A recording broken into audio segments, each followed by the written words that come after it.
Hi kids, this time for you to hear a story before you sleep.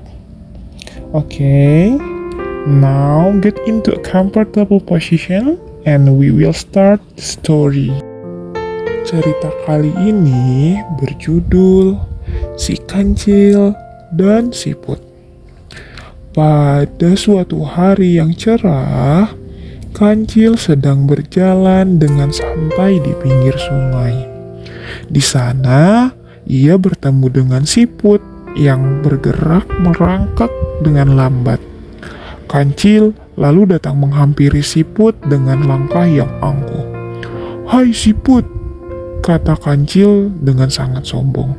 "Apakah kamu berani adu cepat denganku?" Mendengar pernyataan itu, Siput tentu saja terkejut. Ia merasa diejek oleh Kancil. Walaupun begitu, Siput menerima ajakan Kancil. "Baiklah, Kancil," kata Siput yang menerima ajakan Kancil. "Aku terima ajakan kamu, tapi jangan malu ya kalau nanti justru kamu yang sendiri yang kalah." Hahaha, seketika Kancil tertawa mendengar ucapan Siput. "Mana mungkin kamu bisa mengalahkan aku, Siput. Kamu adalah hewan perangkak yang sangat lambat." Mendengar hal itu, bukannya membatalkan ajakan Kancil, justru membuat Siput makin merasa tertantang.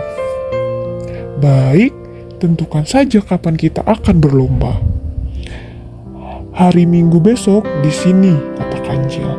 "Pasti akan ada yang melihatku memenangkan lomba, catat itu." Kancil lalu bergegas dengan tertawa. Hahaha. Sambil menunggu hari perlombaan, Siput mengatur taktik agar Kancil bisa merasakan rasa angkuh dan sombongnya dengan kekalahan. Ia segera mengumpulkan semua siput yang ada di sekitar sungai. Mereka semua tentu saja ingin Kancil kalah. "Hai teman-temanku, tentu saja kita berkumpul di sini membicarakan perlombaan dengan Kancil," kata Siput yang akan berlomba. "Tapi bagaimana caranya? Kita memang sudah pasti kalah karena kita merangkak dengan lambat," kata Siput yang lain. "Kita harus membagi tugas," kata Siput. "Kalian harus berpencar di setiap rerumputan di pinggir sungai sampai garis finish. Nanti kalau dipanggil Kancil, kalian harus jawab." Ide yang cerdas, kita akan menang." Akhirnya datang hari perlombaan. Semua siput sudah siap di posisinya masing-masing. Penonton bersorak-sorai.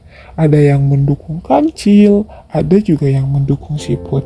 Hingga bendera diangkat, tanda lomba dimulai. Begitu lomba dimulai, Kancil berlari dengan sangat kencang. Semua tenaga ia kerahkan agar bisa memenangkan perlombaan itu. Tapi setelah berlari sekian kilometer, napasnya mulai terengah dan memutuskan untuk beristirahat di bawah pohon. Namun, ketika ia baru saja akan duduk, ia melihat Siput berjalan. "Siput," kata Kancil. "Ya, aku di sini Kancil," kata Siput yang berjalan di depan Kancil. Kancil lalu berlari kencang meninggalkan Siput itu. Dia mulai kehabisan tenaga ketika sampai di pohon besar yang rindang. Kancil kemudian duduk kembali untuk beristirahat.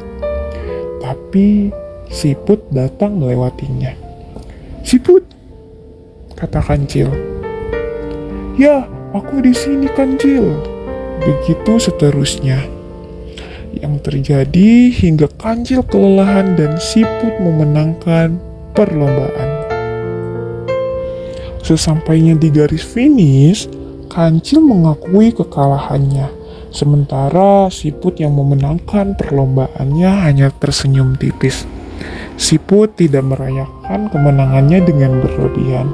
Kenapa? Karena siput tahu kalau dirinya itu curang. Jadi, pesannya adalah kita harus berani mengakui kekalahan dan kita tidak boleh berbuat curang seperti yang dilakukan siput.